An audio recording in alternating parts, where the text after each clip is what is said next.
that is powered in part by fusion energy.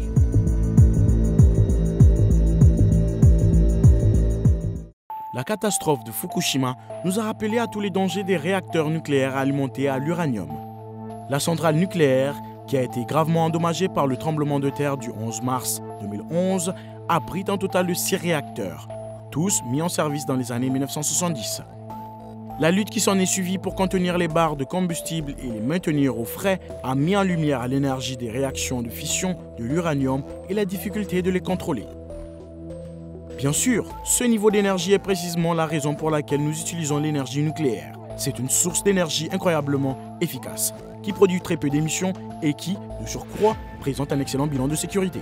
D'autre part, lorsque les gens disent que l'énergie nucléaire est bénéfique, mais que l'uranium est risqué, ils soulèvent souvent un excellent point.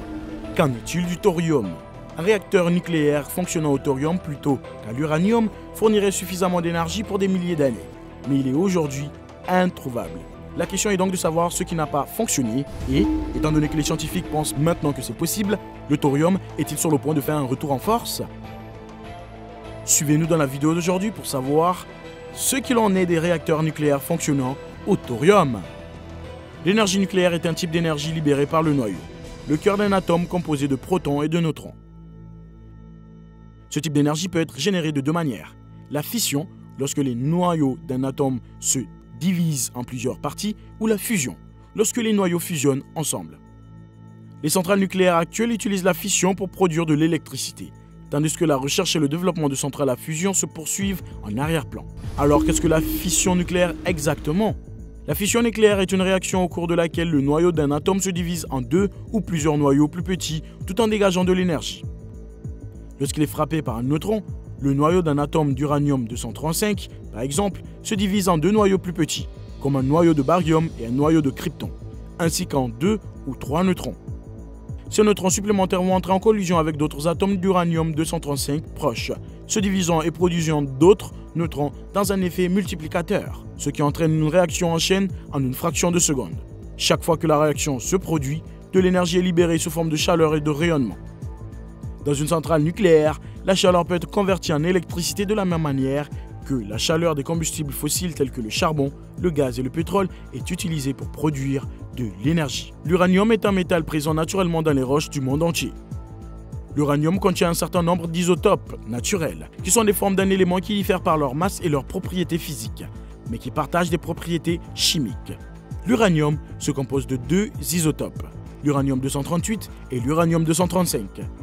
L'uranium-238 constitue la majorité de l'uranium dans le monde, mais ne peut pas produire de réaction en chaîne de fission, tandis que l'uranium-235 peut produire de l'énergie par fission, mais représente moins de 1% de l'uranium dans le monde. Pour rendre l'uranium naturel plus susceptible de fissionner, la quantité d'uranium-235 dans un échantillon doit être augmentée par un processus appelé enrichissement de l'uranium. Une fois enrichi, l'uranium peut être utilisé efficacement comme combustible nucléaire dans les centrales électriques pendant 3 à 5 ans avant de devenir radioactif et de devoir être éliminé selon des directives strictes pour protéger les personnes et l'environnement. On peut donc se demander pourquoi le thorium, qui peut durer des milliers d'années, n'est pas utilisé comme combustible nucléaire à la place de l'uranium. Pourquoi les gouvernements ne travaillent-ils pas à la réaction des centrales nucléaires basées sur le thorium? La réponse courte est le précédent. Il est certainement possible de construire des réacteurs nucléaires utilisant du thorium plutôt que de l'élément le plus couramment utilisé, l'uranium. Et comme le combustible à base de thorium est plus stable que celui à base d'uranium, les réacteurs au thorium sont probablement relativement plus sûrs, avec l'avantage supplémentaire de ne pas produire autant de combustible pour les bombes nucléaires. Bien sûr, ils ne sont pas sans défaut. Même si une fusion classique est peu probable, le thorium émet toujours des radiations dangereuses qui doivent être contenues, et quelque chose peut toujours mal tourner. Cependant, la véritable raison pour laquelle les pays préfèrent l'uranium au thorium est due à la politique en temps de guerre. Les gouvernements ont soutenu les réacteurs à base d'uranium pendant la guerre froide parce qu'ils produisaient du plutonium, utile pour la fabrication d'armes nucléaires. Cependant, examinons maintenant le thorium plus en détail. Le thorium, comme le fer et l'uranium, est un élément de base de la nature. Ses propriétés, comme celles de l'uranium, lui permettent d'être utilisées pour alimenter une réaction nucléaire en chaîne qui peut faire fonctionner une centrale et produire de l'électricité, entre autres choses. Le thorium ne se divise pas et ne libère pas d'énergie lui-même. Lorsqu'il est exposé à des neutrons, il subit une série de réactions nucléaires et se transforme finalement en U-233. Un isotope de l'uranium qui se divisera facilement et libérera de l'énergie la prochaine fois qu'il absorbera un neutron. Le thorium est ainsi qualifié de fertile, tandis que l'U-233 est qualifié de fissile. Les cycles de combustible thorium-uranium THU sont utilisés dans les réacteurs qui utilisent du thorium. Cependant, la grande majorité des réacteurs nucléaires existants ou proposés utilisent de l'uranium enrichi U-235 ou du plutonium retraité PU-239 comme combustible dans le cycle uranium-plutonium. Et seuls quelques-uns utilisent du thorium. En théorie, les modèles actuels et exotiques peuvent accueillir du thorium. Les réacteurs nucléaires commerciaux actuels pourraient passer au combustible à base de thorium moyennant quelques modifications, mais à un coût élevé. L'énergie nucléaire au thorium, en revanche, pourrait être la solution pour certains pays. L'Inde et la Chine investissent massivement dans son développement. Ces deux futures centrales nucléaires disposent d'importantes réserves de minéraux contenant du thorium, mais pas autant d'uranium. Dans un avenir pas si lointain, cette source d'énergie devrait donc devenir un enjeu majeur. La Chine n'est pas le seul pays à considérer le thorium comme une source d'énergie potentielle. L'exploration de ce substitut de l'uranium gagne en popularité dans le monde entier. Une nouvelle génération de scientifiques et d'ingénieurs nucléaires pense que le thorium pourrait être la clé pour réaliser le rêve d'une énergie nucléaire sûre. Bon marché abondante pour un monde qui a besoin d'énergie.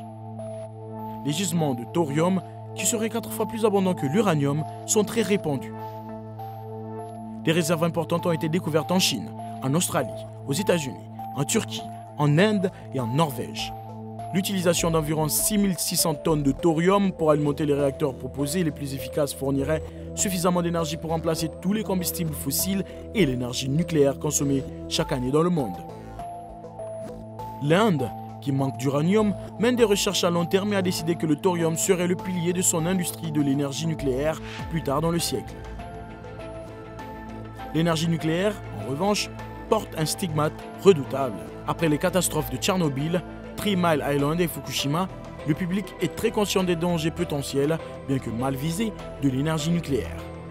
Le coût de la production d'énergie nucléaire augmente, ce qui contraste fortement avec la baisse des coûts des sources d'énergie alternatives, telles que l'énergie solaire et l'énergie éolienne, qui ont récemment gagné en popularité. Cette tendance pourrait se poursuivre jusqu'à ce que les forces du marché rendent l'énergie nucléaire obsolète. Dans cette dynamique, on assiste à une résurgence de la technologie nucléaire. Les réacteurs à fluor de thorium liquide, ou LFTR, pronounced lifters.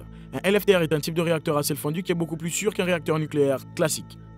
Les LFTR utilisent une combinaison de thorium et de sel de fluor pour alimenter un réacteur. La configuration typique d'un réacteur moderne à base de thorium est similaire à celle d'un réacteur conventionnel, mais avec des différences importantes. Tout d'abord, les sels de fluor dans le cœur du réacteur sont enrichis en thorium-232 et en uranium-233. La chaleur et les neutrons sont libérés du cœur pendant la fission et absorbés par le sel environnant.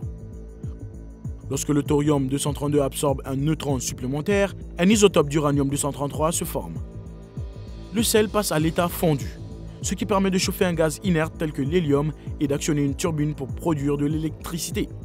Le sel irradié est pompé dans une usine de post-traitement, où l'uranium est séparé du sel.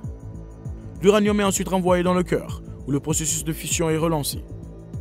Les réacteurs au thorium génèrent beaucoup moins de déchets radioactifs et peuvent réutiliser l'uranium séparé, ce qui rend le réacteur autosuffisant une fois opérationnel. Contrairement au système nucléaire traditionnel à haute pression, les LFTR sont conçus pour fonctionner comme un système à basse pression, ce qui crée un environnement de travail plus sûr pour les travailleurs qui exploitent et entretiennent ces systèmes. En outre, les sels fluorés ayant un point d'ébullition très élevé, même une forte augmentation de la chaleur n'entraînera pas une augmentation massive de la pression.